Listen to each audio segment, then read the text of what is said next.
Have you ever wondered what's the easiest way to become a millionaire? Should you invest in stocks or buy real estate? Today, we're breaking it down in simple terms. No complex jargon, just real numbers, real people, and a step-by-step look at how you can get to $1 million. Stay tuned, because you won't want to miss this. Section 1. The stock market route. Let's start with stocks. If you've never invested before, don't worry. The stock market is one of the easiest ways to build wealth. The S&P 500, which is like a basket of the 500 biggest companies in the United States, has grown by an average of 10% per year for decades. Now let's break it down. Imagine you start with $500 and invest $500 every month into a simple index fund that tracks the S&P 500. Here's how your money could grow. After 10 years, you'd have about $103,000. After 20 years, that grows to $346,000. By 25 years, you'd reach $1 million. Sounds great, right? But the key here is patience and consistency. Let's look at a real person who made millions this way. Meet Chris Sacca, a guy who started small but invested in companies like Twitter and Uber early on. He wasn't a Wall Street pro, just someone who took smart risks. It took him about 10 years to become a millionaire through stocks. His story shows that even beginners can win big with long-term investing. Deep dive: how to get started in stocks. If you're new to investing, here's a simple way to start today. 1. Open a brokerage account. Robinhood, Fidelity, Vanguard, etc. 2.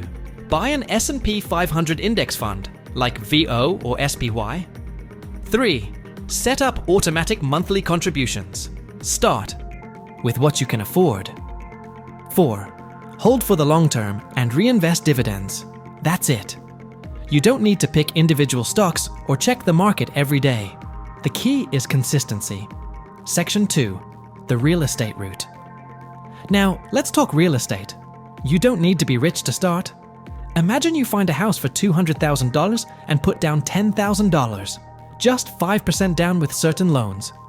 You live in one part and rent out the other rooms or a separate unit. Here's what happens. Your tenants pay your mortgage. The home grows in value by around 4% per year. You get extra income every month.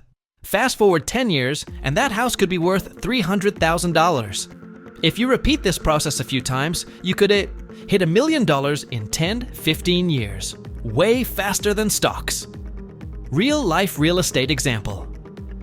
Look at Grant Cardone. He started with small rental properties, then grew into massive apartment buildings. Within 5 to 7 years, he hit his first $1 million in real estate. His trick? Using other people's money, loans and rent to grow his wealth faster. Deep dive: how to get started in real estate. Want to start investing in real estate? Here is your step-by-step plan. 1. Save for a down payment, as little as 3 to 5% with FHA or conventional loans. 2. Get pre-approved for a mortgage. 3.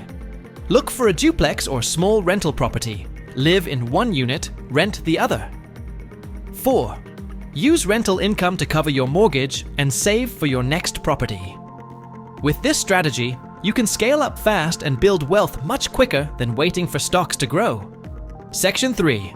Pros and cons breakdown. Stocks, best for beginners. Start with as little as $100.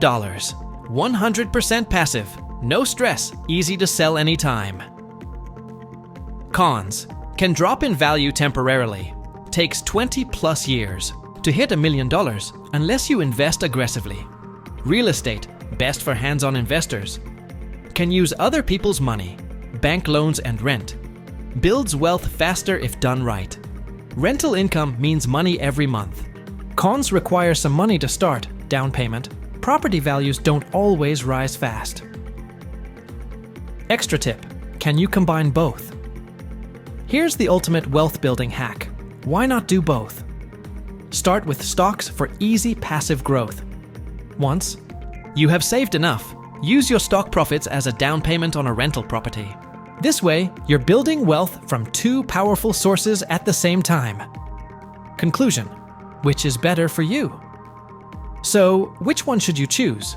If you want something easy and hands-off, start with stocks. If you're open to learning about real estate, it can grow your wealth faster. Or why not do both? Now it's your turn. Which path makes the most sense for you? Drop a comment below, and if you found this helpful, hit like, subscribe, and turn on notifications for more beginner-friendly wealth-building tips. See you in the next one.